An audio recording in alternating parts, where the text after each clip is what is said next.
if you were making a game with thousands of levels or hundreds of levels, what's the best way to approach that? Outsource.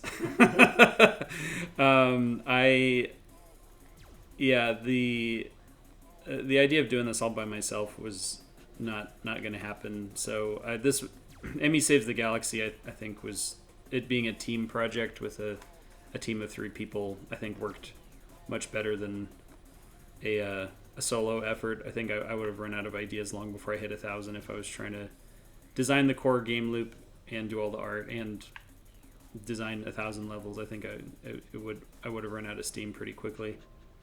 So I'm very thankful that I had Daniel and Adrian to do some of that. Talk about platform development, getting things on multiple platforms. Oh yeah, and stuff like that. Like, what were some things you learned about doing that? Yeah. So one of the goals we had with Emmy Saves the Galaxy was to try to get it on as many different platforms as possible, and at the end of the day we achieved 4, 5 if you count Steam and itch.io as 2 separate platforms, but PC, PlayStation 5, Xbox, and mobile. I think that one of the challenges was coming up with a gameplay loop that would work well across keyboard and mouse and gamepad controllers and on a touchscreen, because usually if you try to hit all of those, your gameplay loop is going to break down at some point. But no, I think we hit on a really simple, fun mechanic that works well with a controller, works well with your mouse, works well on a touchscreen. But I did take some thought up front to make sure that what we were designing was going to work across all those platforms.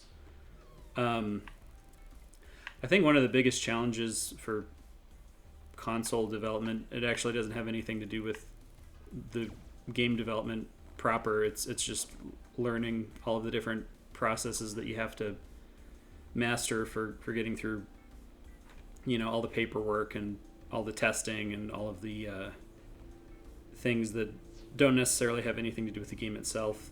There's a lot of hoops you have to jump through to get your game on a console.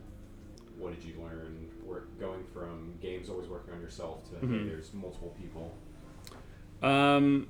Yeah, I love working on a team whenever I can. I love seeing what ideas that other people will bring to the table, because you kind of get to know yourself after you've done enough of these game projects, and you kind of know like what your limitations are and what sorts of ideas you're capable of coming up with. So yeah, having a team was great. I liked working with Daniel and Adrian. I think you can play to each other's strengths a lot better if you're working in a team. Yeah, I mean, if you can, I definitely recommend working in a team, just because of you'll get a lot of different points of view, a lot of different I'd say flavors in your game that your game's gonna end up being more interesting than if you do it all by yourself. I remember the hard part being the wedges. Talk about like what looked simple but was extremely hard to do. Yeah, so we made the decision early on that we were not going to use a physics engine for this. We were just going to use pure math to figure all of the angles out for the blocks, which I still am not sure that was the wisest thing to do, but I wanted to have complete control over everything, and you sort of relinquish that control whenever you say, oh, we're just going to use a physics engine for figuring out collision angles and stuff like that.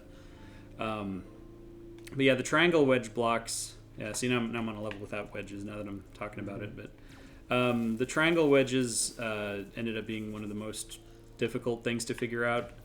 If you have a background in trigonometry, you'd think, oh, this is easy. Yeah, it's all angles and reflection and all of that. Like, how hard could it be? But there was a lot of corner cases, like literally corner cases that we ran into where there would just be, oh, well, if the ball hits the side of a wedge block at this very specific pixel, then it doesn't bounce or it gets stuck inside the block. And there's a lot of stuff that we had to weed out that was not really where I thought we would be spending our attention. I thought that we'd get the gameplay loop done pretty quick and then just focus on making levels, but it seemed like we spent a lot of time weeding out ball collision problems. Shout out to Emme the dog.